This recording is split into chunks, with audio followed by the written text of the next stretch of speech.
Bonjour et bienvenue dans votre 6e consultation des plaies et cicatrisations partagées.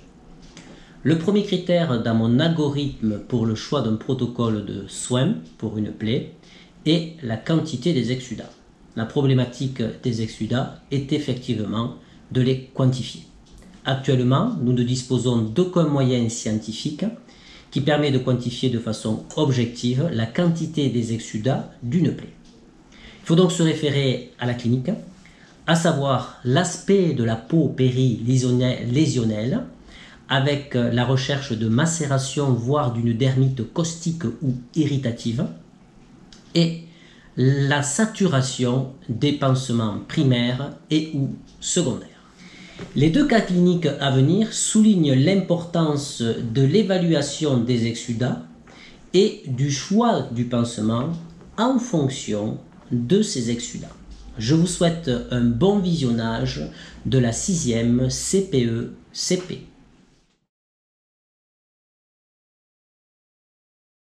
Pour ce premier cas clinique, nous allons voir que la saturation des pansements est faible et qu'il s'agit donc de la prise en charge d'une plaie faiblement exsudative. Un patient qui m'est adressé en consultation pour des plaies prétibiales. Au vu de la situation, il s'agit probablement de plaies post-traumatiques. 2 hydrocellulaires comme pansement secondaire et en dessous des alginates mis en place sur chaque plaie. On constate que ces plaies sont très peu exsudatives et de ce fait les alginates sont collés et impactés sur la plaie. Leur ablation est douloureuse, difficile et traumatique pour les tissus néoformés.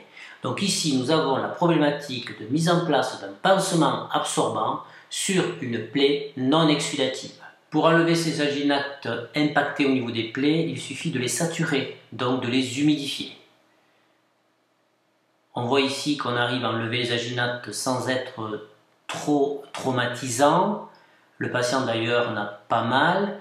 En revanche, si vous n'y arrivez pas, vous pouvez utiliser de l'eau oxygénée, mais avec le risque d'être délétère sur les tissus de granulation. Je préconise la mise en place d'une interface grasse sur ces 3 plaies. L'interface grasse ne doit jamais être doublée afin de préserver ces mailles qui vont permettre aux exsudats d'être drainés vers le pansement secondaire qui sera ici un hydrocellulaire. Le protocole de soins peut être fait tous les 2 jours car les plaies sont peu exsudatives et l'hydrocellulaire pourra être tenu en place par une tubulure. Voici le patient 15 jours après la première consultation. L'hydrocellulaire est en place, maintenu par la tubulure. On découvre qu'il existe une seule interface. L'ensemble des plaies a complètement cicatrisé en 15 jours.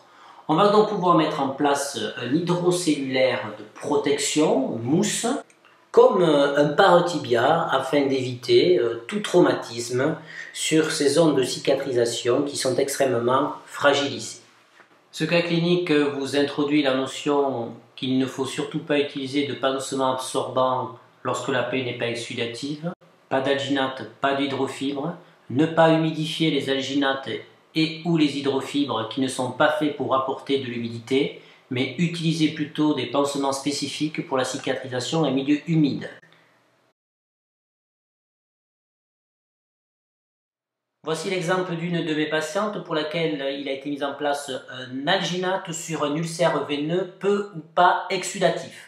À l'ablation de l'alginate, on retrouve ces fibres qui sont impactées dans les tissus néoformés et la peau périulcéreuse, c'est ce que j'appelle l'effet fibre de coton. Ici, j'ai dû utiliser de l'oxygéné pour enlever donc l'alginate, ce qui est délétère pour les tissus néoformés et la peau périulcéreuse. En consultation de plaie cicatrisation au patient que je suis depuis quelques mois pour un ulcère veineux, la dernière consultation date de 3 semaines. Le patient porte quotidiennement ses bandes de compression médicale multitype à étirement court. Le pansement secondaire est un super absorbant, protocole réalisé hier. Nous voyons qu'il y a une saturation du pansement super absorbant et un alginate sous-jacent qui est un pansement primaire qui est dépassé par la quantité des exsudats. Nous découvrons cet ulcère veineux sus-malléolaire qui est fibrineux et extrêmement exsudatif. L'alginate étant dépassé par la quantité des exsudats, nous avons une macération au niveau de la peau périulcéreuse du fait de la stagnation des exsudats qui ne se drainent plus vers le pansement secondaire, ce qui est responsable de cet aspect de macération et qui peut engendrer la présence d'une dermite caustique ou irritative à venir. Nous sommes donc en présence d'une plaie exsudative avec saturation importante des pansements. Il va falloir lui proposer un protocole de soins à l'aide d'un pansement primaire présentant une capacité d'absorption supérieure à cet alginate. Pour ce faire, il est important de connaître la capacité d'absorption des différentes familles des pansements, qui est une classification connue, avec les moins absorbants qui sont les hydrocolloïdes. Ensuite vient les hydrocellulaires, capacité d'absorption supérieure pour les alginates, encore supérieure pour les pansements fibres à haut pouvoir d'absorption anciens hydrofibres, et au sommet de la chaîne, nous avons les super absorbants qui portent bien leur nom. Ensuite, mise en place du pansement primaire par rapport à la plaie, avec une astuce, doubler les pansements primaires lorsqu'il s'agit d'un alginate ou d'un hydrofibre, pour transformer l'absorption horizontale en absorption verticale qui permet de mieux drainer les exsudats vers le pansement secondaire. Alors, je vais schématiquement vous représenter ici l'intérêt de doubler le pansement primaire. Alors, les seuls pansements primaires qui peuvent se doubler, ce sont les pansements en feuilles, tels les alginates ou les hydrofibres. Les hydrocellulaires, les hydrocolloïdes ou les pansements superabsorbants ne peuvent en aucun cas être doublés car ils possèdent une couche externe qui est imperméable. Donc cela ne sert strictement à rien. Lorsque, comme chez notre patient, nous avons un alginate qui était saturé par les exsudats, comme l'absorption se fait de façon latérale ou horizontale, nous avons les exsudats qui vont être drainés vers les berges de la plaie. Donc le surplus d'excédats va stagner au niveau des berges de la plaie et occasionner les lésions secondaires que nous avons vues chez notre patient. Afin d'éviter ce phénomène, j'ai préconisé de doubler le pansement primaire qui sera non pas un alginate mais un hydrofibre à fort pouvoir d'absorption. De ce fait, je transforme l'absorption monocouche latéralisée vers les berges de la plaie en absorption bicouche, absorption verticalisée vers le pansement secondaire qui restera ici un pansement super absorbant. En résumé, c'est la quantité des exsudats de la plaie qui va me permettre de choisir mon protocole de soins.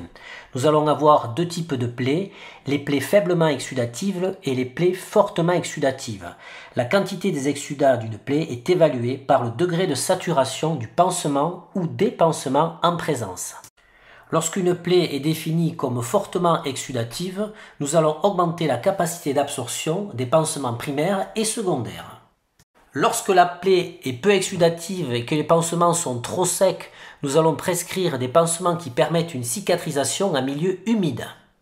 Lorsque la plaie est faiblement exsudative et que les pansements sont humides mais non saturés, nous allons nous servir de notre échelle colorielle de la cicatrisation pour prescrire un protocole de soins adapté en fonction de l'aspect du lit de la plaie. Mon algorithme du choix d'un protocole de pansement est basé sur la quantité d'exsudats qui est vraiment le point de départ pour la décision de la prise en charge thérapeutique. C'était votre 6e CPE-CP. Aujourd'hui, j'ai voulu vous sensibiliser sur l'importance des exsudats pour le choix d'un protocole de pansement avec deux critères cliniques essentiels, l'aspect de la peau périulcéreuse et la saturation du pansement primaire et ou secondaire. Je vous donne rendez-vous non pas à la semaine prochaine mais mi-août pour de nouvelles aventures dans la 7e consultation des plaies et cicatrisations partagées. À très bientôt.